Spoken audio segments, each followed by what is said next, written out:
Hello everyone, I'm David Laroche, and today we are with a new guest, Steve Olsher. He's the author of the 2010 Self-Help Book of the Year, Journey to You, and he's the founder of the Reinvention Workshop. So, hello Steve. Hey David, how are you? Fine. And do you want to introduce yourself? Sure. You definitely covered a little bit there. I am a lifelong entrepreneur. I got started very early in the music industry and owned my own nightclub when I was actually younger than you. I opened a nightclub when I was 20 years old. Oh. And so got involved in the internet space very early. We actually launched on CompuServe's Electronic Mall in 1993, so you may not even have been born yet, or just a couple of years old at that point.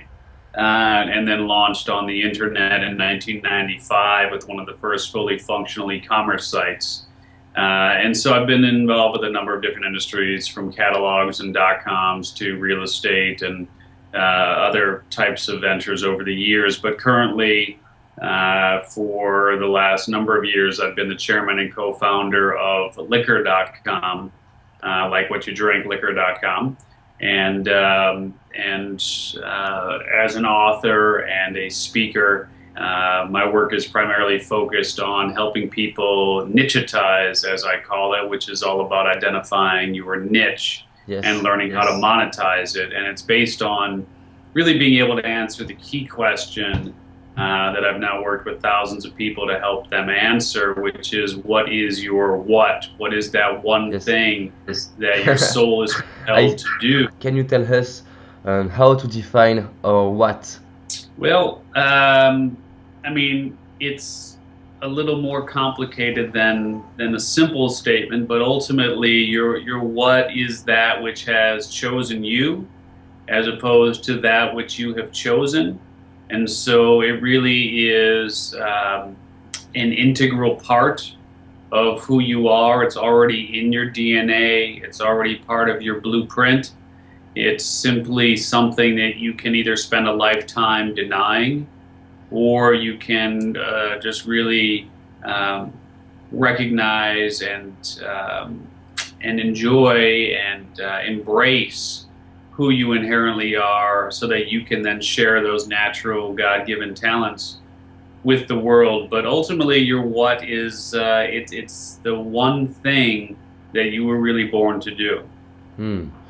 And a lot of people who are following me ask me, I don't know what is my way. I don't know how to find it. Do you have some exercises Yeah, to? sure. Sure. There's a program on an online university course, which is called udemy.com. And then there is a course that I teach, which is called the Reinvention Workshop. And so the Reinvention Workshop is a great way to get started. I also have my book, which you mentioned, Journey to You, a step-by-step guide to becoming who you were born to be, which you can actually get for free at journey2you.com. So I'll include that as well. So find the book and try every of your exercises. Yeah, I mean, it's definitely a great way to start. It's one of those things that either you really are very familiar with who you are and what you're compelled to do, or you just need some assistance. And most people fall into the category of needing some assistance Hmm. to really try to ask the right questions and get to the point of being able to come up with the answers that they need in order to affect not only who they are, of course, but also those who share this lifetime with you.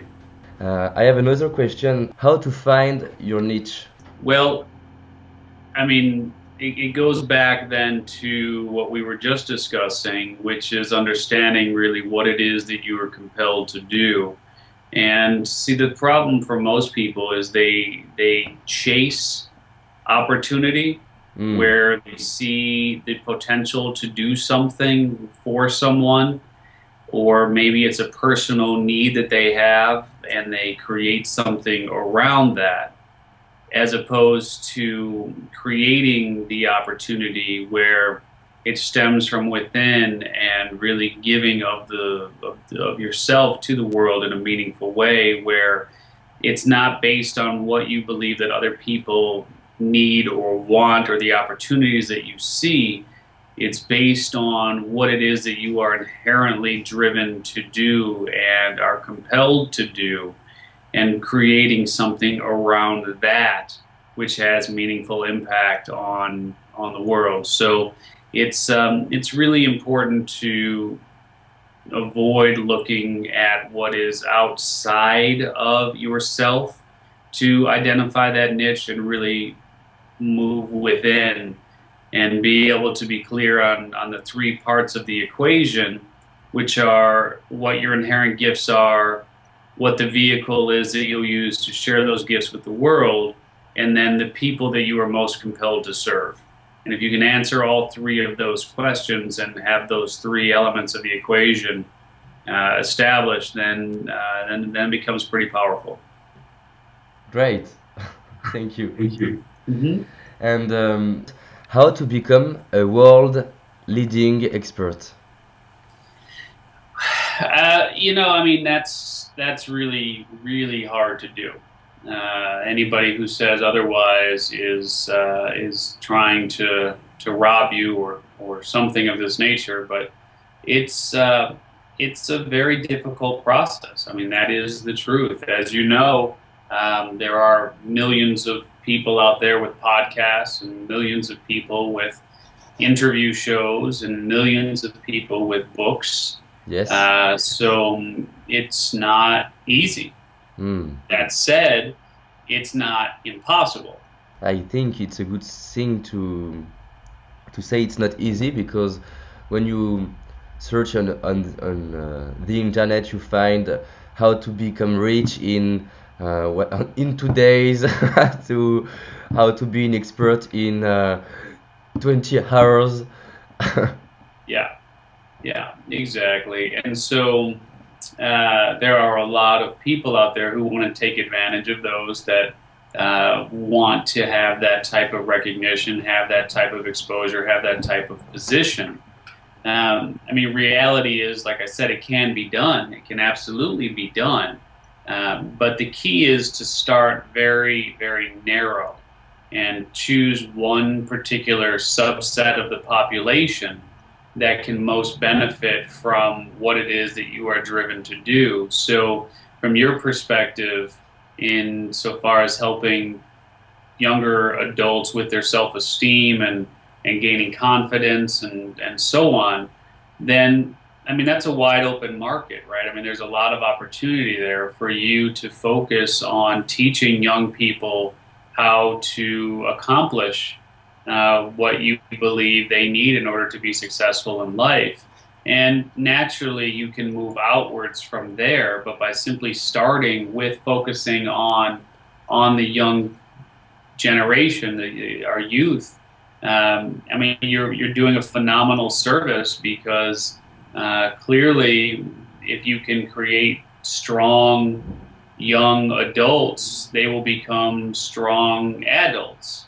And so that's, I mean, it's a phenomenal service that you're doing for society. Okay, so you have to focus on one thing you do very well, and work a lot on this domain, and continue. Yeah, because ultimately what will happen is, as you build up a strong following in that particular community, then they tell others about what you are doing, and other opportunities will become apparent. So it's really important to try and serve that one market very, very well, and serve them with all of your heart, and do it consistently every day. I mean, just really concerted effort to focus on that one market. And it could be a year from now, it could be 5 years from now, but at some point, you will find that people recognize you as an authority in that particular niche, in that particular market, and then other opportunities will arise as a result. Hmm. And according to you, for instance, I give tips and about self confidence for two public, two audiences, the adults, maybe 40 years old, and the youth people. According to you, I have to choose one of this niche, or um, I can do the two. Well, I mean, look, I would never suggest to you that you stop doing something that is fulfilling for you. And if you have good experience in both arenas, and both are going well for you, then I would certainly suggest that you continue down those paths. Now, if one is doing really well and one is just doing sort of okay, well, then I think the one that's doing sort of okay is a distraction. Hmm. So ultimately, you have to understand where the bulk of your income, the bulk of your market is, and move your focus completely to that and let the other one go. Now, if they're both identical, then maybe you just keep going on those paths until one becomes more clear than the other insofar as focus. What are the keys of success? Yeah, I mean, it really all boils down to, well, one of my favorite quotes, um, and I will read it to you because it comes from this book, which is Journey to You, a Yes. step-by-step guide to becoming who you were born to be. I really love this quote, which is by a gentleman by the name of George Sheehan, and it's right here in the introduction. And what George said is that success is really all about having the courage, the determination, and the will to become the person you were meant to be. And so I do believe that if you have the courage, the determination, and the will to become the person you were meant to be, then that's as successful as you could ever be. I mean, success is one of those sort of in English we call it a mirage, an illusion. Um, it's what the French translation would be, but it's something that doesn't exist. I mean, we believe that if we have X or Y or Z, then we will be successful, then we will be happy. But reality is that genuine happiness only comes from a place of achieving inner peace. And so it never works the other way around. And that's where a lot of people get it wrong, is they believe that happiness is an external opportunity and something that can stem from outside of yourself. And ultimately, that's an illusion. That's a fallacy. And success in and of itself is meaningless. I mean, it doesn't have a definition. If you ask Mother Teresa when she was alive if she was successful, Mm. I'm sure she would have said, I was very successful. I affected thousands and millions of lives in a positive way. From a material standpoint, um, obviously she never succumbed to the material desires that most of us have in the democratic societies, right? So it's really a point of understanding who you are and what it is that you're compelled to do, and sharing those gifts with reckless abandon, so that nothing else gets in your way. Nothing else really is your focus outside of friends, family, etc. But the point being that success is like one's journey. And what I say in the book is that um, the journey uh, really is like this, where the destination, if you will, is the road. And so ultimately, that's what you want to be, is you just want to be on the road of life. I mean, that's the destination. That's when you become successful, when you're on that road. And the journey of moving down that path ultimately is the destination. And so it's a little hard probably to translate literally, but the point being that there is no such thing as being successful or not being successful. That's purely a state of mind. Hmm. So can I sum up in saying that succeeding is not the ability to set goals, but the ability to knowing yourself? I think that is a good way to think about it. Yeah, I mean, what happens with goals, right? So you want to have 20,000 euros in the bank. Mm-hmm. And once you have 20,000 euros in the bank, then you think, you're going to be happy, you're going to be successful, everything's going to be, the way that it is. And so, um, I mean, I can't speak for your financial position, but let's assume you then achieve that goal of having 20,000 euros in the bank. So what happens then is that these arbitrary goals that we set then become eliminated like a line in the sand, and we scratch it out and we simply set another goal further down the Ah, line. yes. So if you wanted to have 100,000 euros in the bank, well, you get 100,000 euros, and the next thing you want 1 million euros. I mean, it's like it never ever ends. It's always a continual destination that you want to get to, and you feel like once you get to that point, then amazing things can happen, but it never works that way. Thank you very much. Another question: how to create your ideal lifestyle? Again, it really goes back to understanding what your priorities are and understanding the impact that you want to have on both those who share this lifetime with you and also those of lifetimes to come.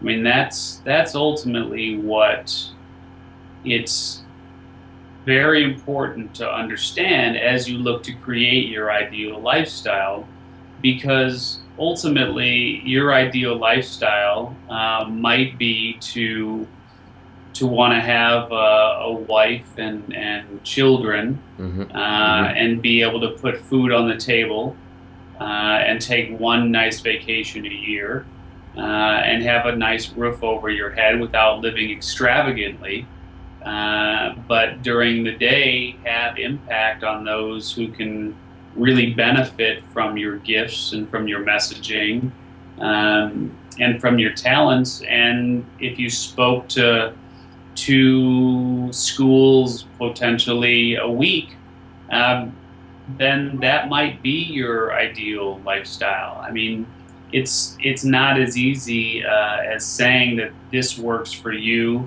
and this works for everyone, because ultimately what works for you may not be what works for your friends, and what may not, doesn't necessarily work for your family or people that you're in business with, etc. So I think the way that I'm dancing around this question really boils down to being clear on what is your ideal lifestyle.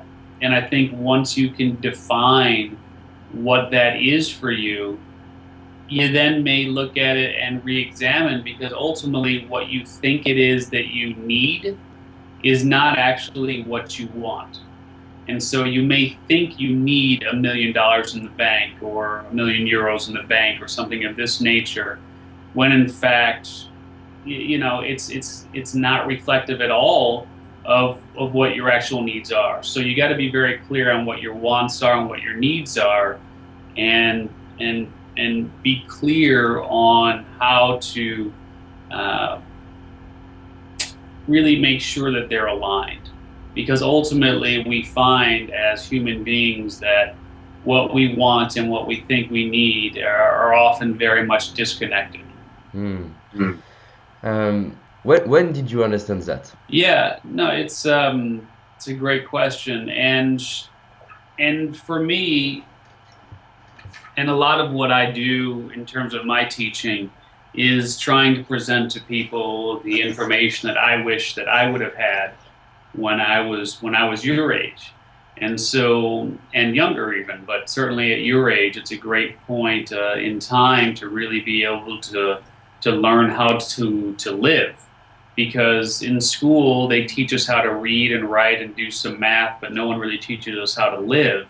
Hmm. And so we kind of go through our own guessing games of what it means to live and to be successful, etc. And so my turning point was actually about 5 years ago now, where I was with my stepfather, who was on his deathbed, and he was very much a father to me.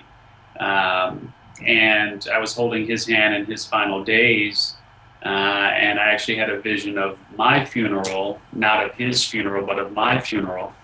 And I could hear the words being spoken graveside, which were, "Here lies Steve Olsher. He dedicated his life to chasing the almighty dollar."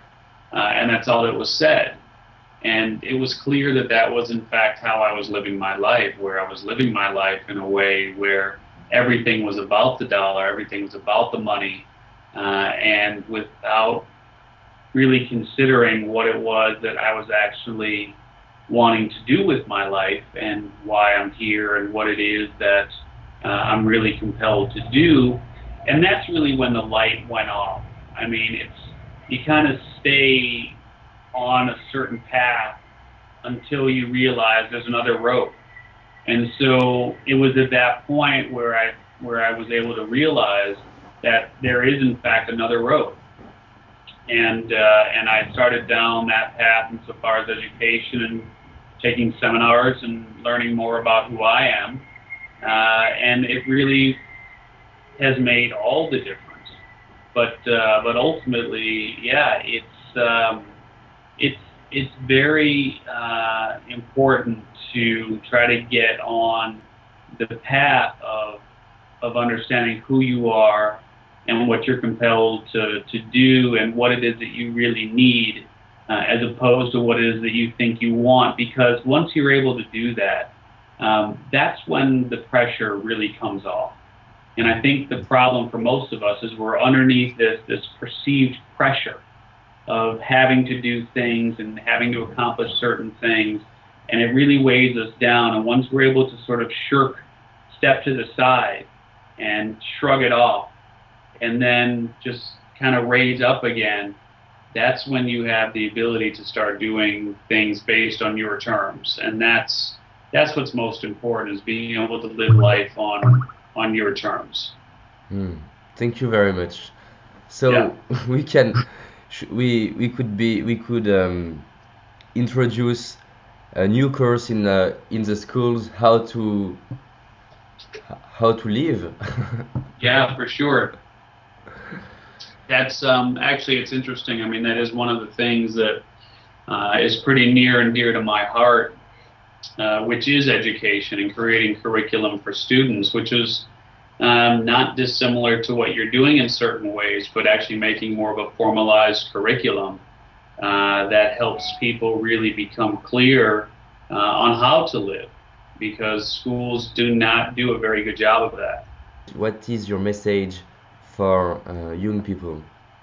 Yeah, sure. And the main takeaway that I hope that you get from this is that life is yours to make and yours to create, and ultimately you have a gift to share, and it is your responsibility to honor what God has given to you and what is within your DNA, within your blueprint, within your wiring. And Hmm. it is your responsibility to understand what that is and focus on what that is, and avoid being steered in one direction or another based on the agendas of other people. And so ultimately, until you're paying your own way and you have your own apartment or you have your own life, if you will, you have to listen to your parents. You have to listen to those that are paying your way. But at the same token, you do need to understand that you have a choice. And life is all about choice. And at some point, it's going to show up in either a very obvious or a very subtle way where you hit that fork in the road, and you have to continually choose the paths that are most congruent with who you are and what it is that you're compelled to do. And so, if you find yourself down a path that you didn't choose, you have no one to blame but yourself. And ultimately, to blame others for being where you are is an effort in futility. I mean, it's really a waste of time, it's a waste of energy. And you have to take full responsibility for where you are in your life, because ultimately, it's your choice. And your choice in the long run will be much better served by understanding what your what is and pursuing your what with fire, with passion. And ultimately, it will never steer you in the wrong direction. It won't be easy all the time by any stretch, and you may not be making as much money as some of your friends and your peers for now, but in the long run, you'll be much happier and you will be paid extraordinarily well over time. Hmm. Thank you very much. Another question about youth. I'm sure you can help about that. I have a lot of young people who were coming to me in saying me my father or my mother, my parents don't believe in me. Yeah. I mean, look, the reality is that, like I said, until you're paying your own way, and until you have your own apartment, you're paying your own bills, you're putting your own food on the table, uh, at some point, it's you can't continue to argue based on the agenda of your parents. They are in control of your life at this point. Now, that said, if you know that this is something that you want to do, then what I would recommend you do is get a job, start working, start saving money, and be very clear on what it is that you want to do, so that when the time comes and you are able to move out on your own at 18 or 21 or whatever it might be, that you're in a position to do that so you can pursue what it is that you're compelled to do. But ultimately, you can't have your cake and eat it too. You can't take the money, if you will, from your parents and not expect anything in return. So long as you continually take, you're not in position to dictate, to make demands.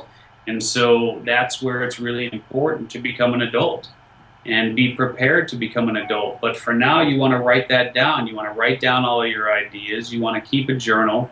You want to learn as much as you can about the industry. Use the internet to look at all the free videos you can without spending any money. Talk to as many people as you can about the industry and be prepared, so that when it's time to actually make that jump, that you're not just starting from ground zero. You've already been in researching and investigating and looking at what that industry is all about and what you have to do, so that you can hit the ground running when it's time. But ultimately, you don't, I mean, I don't know how it is in Europe, but I know in the States, when you're 18, you're technically considered an adult. And so if the agenda of others until that point um, is not subscribed to, well, you have to be respectful. You have to be considerate of their wishes, of their demands. But ultimately, you need to be in preparation mode to make that move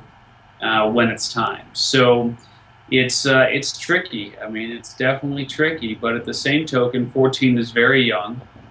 Some people know what it is that they're compelled to do right from the get-go, which is amazing. And I'm always amazed by people who know from a very early age what it is that they want to do. But ultimately, you're just not in position at 14 to make demands. and that's the reality. So you got to be prepared for the time when you are able to make the leap forward and begin doing something on your own. Hmm. Thank you very much. And Yeah. the last question, it is for people who want to become more self-confident, to increase self-confidence. According to you, how to become self-confident? Uh, yeah. I mean, really, it's a matter of understanding who you are and and honoring your unique self.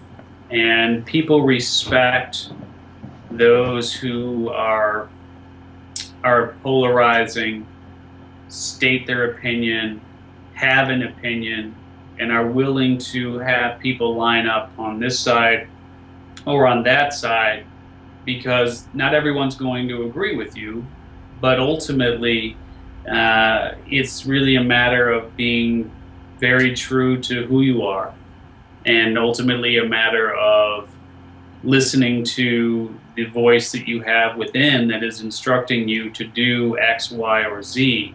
And if you're willing to honor that voice and listen to that voice, then you're absolutely going to be in position to do some amazing things, because ultimately the outside world can never provide the map for you. They can provide general ideas and direction, but the map comes from within. Hmm. Thank you very much. Sure. Thank you for all your answers.